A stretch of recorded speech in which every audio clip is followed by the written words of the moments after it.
t'jenë 80 deputet në sallë prezent dhe të votojnë që të konsumohet rundi I parë. Njëjtën gjë kërkon edhe në rundin e dytë,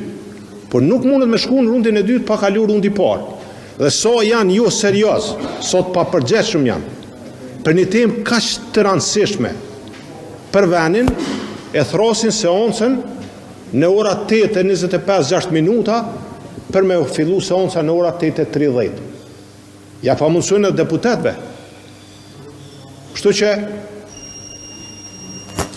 kemë ftesë për nesër në ora 10, mirë po ne konsiderojmë që nuk jem plotësu kushtet që të kalohet në rundin e dytë, pasi që rundi I parë nuk I ka pas 80 deputet prezent dhe nuk kanë votu 80 deputet të Kuvendit të Republikës Kosovës. Zoti Hamza, nesër po e rifleksojnë që është seanca në orën 10, a do të merr një pjesë të Partisë Demokratike e Kosovës dhe parakakisht mbajtet një mbledhje të grupit parlamentar për të diskutuar për kandidaturat e reja të lëvizjes vetëvendose, në këtë rast zonja Feride Rushite, e cila